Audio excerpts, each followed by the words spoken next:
Good morning to everybody. How you doing? Hope all is well. Keep up the beautiful work. Bezat Hashem Yitbarach v'Yiterumam. Today is Tuesday, Pa'amayim Kitov, Parashat Shemini. We're still in Yehi Shem. We're going to give you Yehi Shem for another week.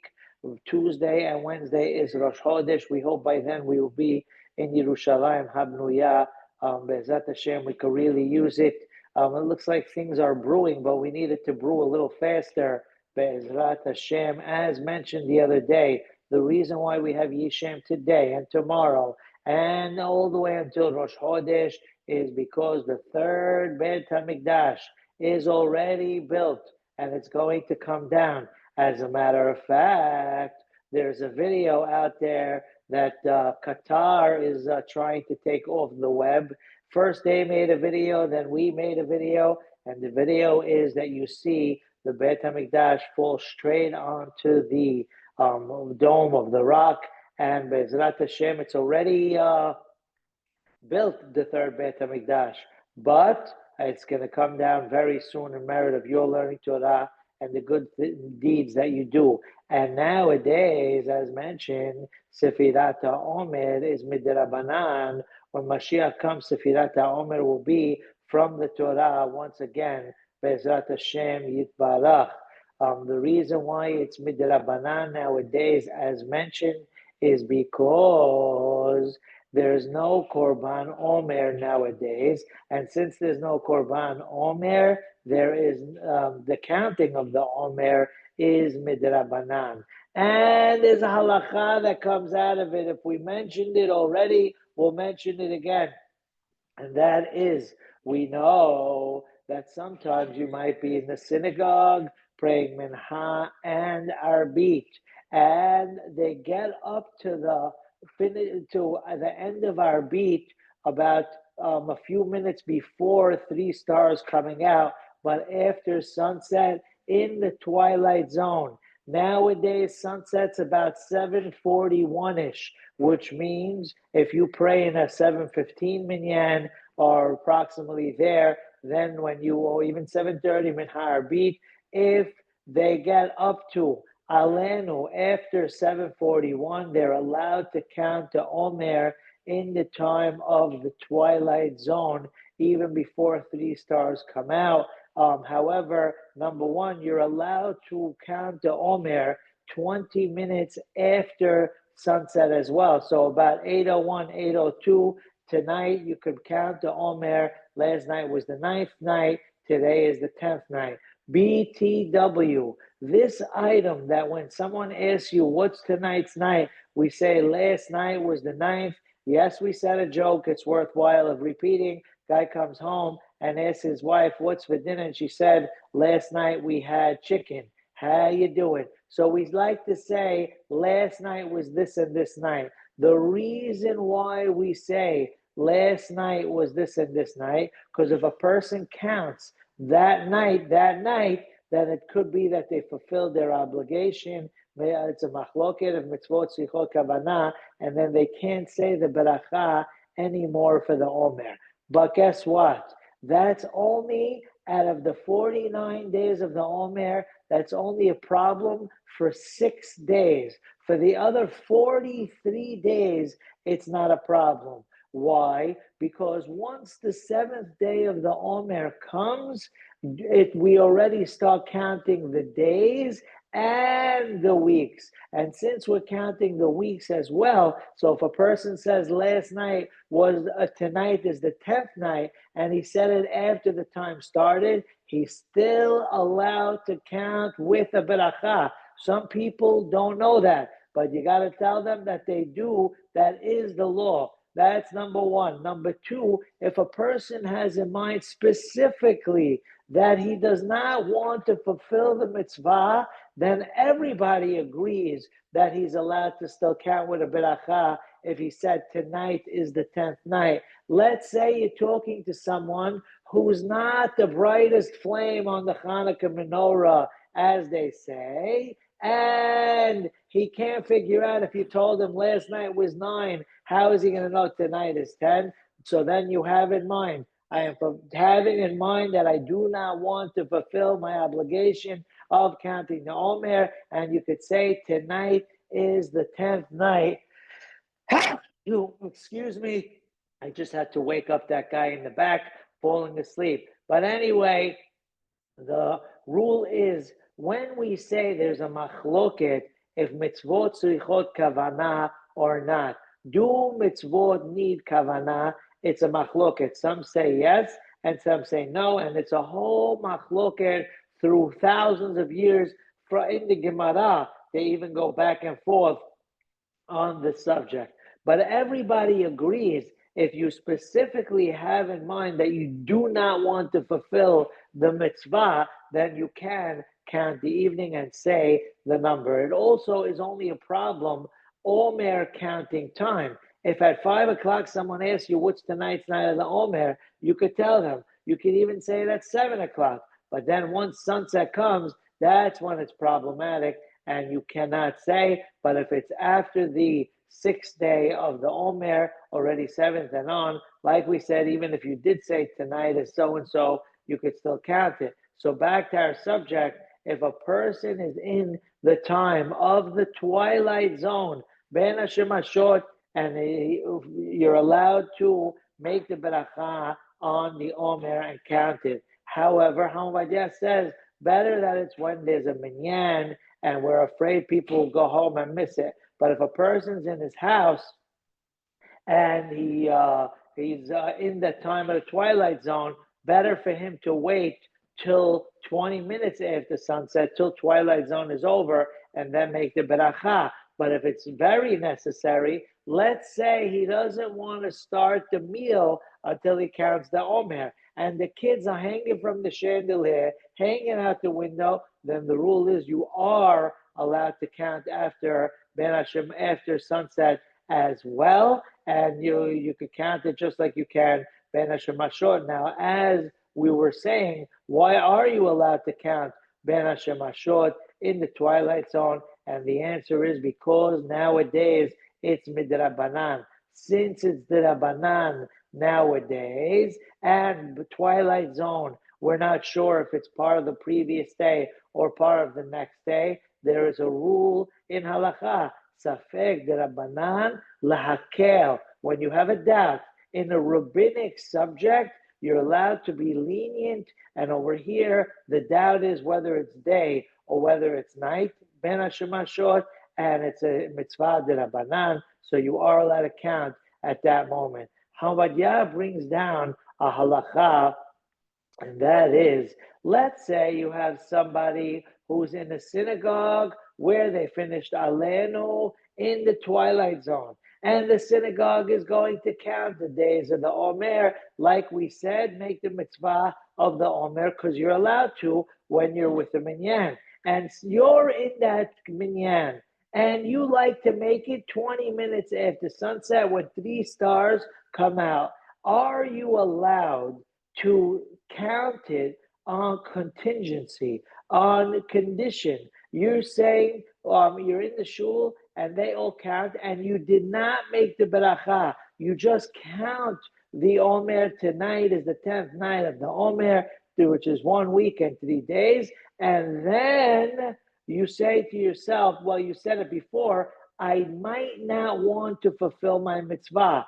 If I remember to count later on when it's for sure night, Vadai Laila, then I should not fulfill my obligation now. And if I forget, then I fulfill my obligation. Are you allowed to make a mitzvah on a condition, on a tonight? And the answer is you can. You can have in mind, I'm counting, but don't say the beracha. I'm counting just in case I forget later. But if I remember later, then this does not count, and it works under the same umbrella as what we just said, mitzvot tzrichot kavanah. But if you have in mind not to fulfill your obligation, then you're good. Ashkenaz, some of them are stricter when it comes to this halakha. Where's one of the sources on the concept of making a condition when you make a mitzvah? In Havdalah, Sometimes you might have somebody who wants to make Havdalah, listen to Havdalah in shul, but he's not sure if his wife at home heard it. Sometimes she'll go to her friend's house and the hubby prayed in a kol ram minyan where he got home ASAP and he makes Havdalah and you're not home yet, so you're not sure. If I listen in shul, then I fulfilled my obligation. On a side note, if a person did fulfill their obligation, they are allowed to make it for someone who needs their help. If their wife doesn't know how to make Havdalah or Kiddush, even if you heard Kiddush or Havdalah, you are allowed to repeat it and make it for them under the concept of what we call Kol Yisrael Arevim Zelazeh. All of each other in the Jewish nation are responsible for one another. It does remind us of flashbacks where we were in school as kids and one kid made trouble. The whole class had to get in trouble. And we asked the rabbi, what we do? And the rabbi said, if you're on a ship and somebody drills a hole in his cabin, well, it's his cabin, the whole ship sinks. Same thing over here. Anyway, back to our subject. We know there's a concept of all of the Jewish nation are responsible for one another. Kol Yisrael Arevim Zelazeh. So if the wife doesn't know how to make adus or havdalah, and you heard it, you can make it, or for anyone for that matter, you can repeat it. However, over here, you want to do it the right way. It would be better to only make Havdalah once. So if you're allowed to say to yourself, if my wife already heard the Havdalah, then I want to fulfill my obligation with the Havdalah of the Hazan and Shul. But if not, if she's not going to hear, then I'm not fulfilling my obligation, and then I'm going to make it at home, and that will make me fulfill my obligation. You are allowed to do that according to Maran Shulchan Aruch, and there are Ashkenaz that do not hold that you're allowed to do that. And therefore, since we can make a condition on making a mitzvah with a beracha, Havdalah is a beracha, how much more so to make the condition when a person counts the days of the Omer while he's in Bnei Shemashot, you're allowed to say, I'm counting on condition of if I remember later, then it doesn't count, and if I don't, then it does count. That's point number one. Point number two, there's another halacha that there's a nafka mina, technically, that the Omer is midrabanan. Hawadia goes both ways for this one, and that is, what's the law? And it does happen to people, unfortunately. You could have a guy who prayed Amidah, and you ask him an hour later, did you pray Minha? And you're not sure. That's why they invented the panic button on the remote control for your car. Guy doesn't remember, or a guy has his glasses on top of his head, and they're looking for the glasses the whole time. Not to talk Lashon Hara. I was once in Wisconsin, and a guy was on the phone talking to someone looking for his phone. I can't find my phone. How you doing? But he was on the actual phone. So it does happen that people get a little spaced out. And what's the law? You're in tonight, the 10th night, you're after sunset, you're after three stars came out, and you're not sure if you counted the Omer the previous night, and you're not sure if you counted it during the day. So now, what do? Usually, when a person is in a situation where he's not sure if he said something, halachically, we look at it as if he did not say it. If for the next 20 something days, you're not sure if you said Mori Datal, or you're not sure if you said Barachenu, you have to repeat the Amidah, because when you're not sure, we look at it as if you did not say it. So if a person over here is not sure if he counted the Omer the night before, you might think that's it, he missed it. Well, guess what? Survey says, Rabino Grande, Hamabadia tells us that we make the beracha and count the Omer the next night, even though you're not sure. How come? Because he brings a famous safek safeka, a double safek. Safek number one, when you have a safek safeka, when you have two doubts intertwined with one another, we look at it as if it's majority. One safek, one doubt is 50-50. The other doubt is 50-50. So we look at it as if it's 75%. You take the half of one, half of the other, and it's majority. Now, you could look at it another way. You could look at it strictness, the 50 of the stringent side and the other 50 from the stringent side, and that's majority. Well, guess what? That's only in a mitzvah that's from the Torah, Midoraita. We say safek, safeka, lehumrah. But over here we say safek, safeka, midirabanan is lekula. And therefore, if a person's not sure if they counted the night before and the next day, you are allowed to continue the counting with the beracha. What's the double safek? Safek number one, maybe you did count, and maybe you didn't. So maybe there's another halacha. Maybe the halacha is like the rabbis who hold every night is a separate mitzvah. It's a whole mitzvah in itself. We know that you need one long flow from the beginning of the Omer till the end. And if someone broke that flow, then he's not allowed to continue. However, there are those that say, no, every night is a separate night. And therefore, according to them, if a guy missed the first 10 nights of the Omer and he wants to start counting the 11th night, he's 100% allowed to make a beracha. Do we hold like that? Absolutely not. But it is an opinion out there. So we put these two safeks together. Safek number one, maybe he did count.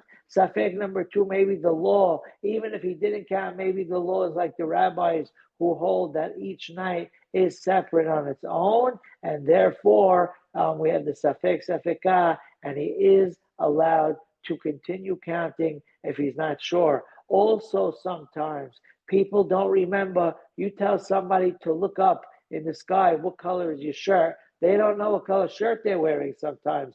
How you doing? Sometimes our mind gets busy, Baruch Hashem, with good things. So now, what if you're not sure if you counted the proper night of the Omer? Today, last night was the ninth one. What if you're not sure tonight? Did I count 9? Did I count 8? Did I count 12? So even in that situation, if you're not sure, you are allowed to continue counting with a beracha. We'll stop here for today. I hope everyone has the greatest day. Keep up the beautiful work. Good things always. Be'ezat Hashem. Sorot tovot. Yeshuot v'nehamot. All the best. Take care. Bye.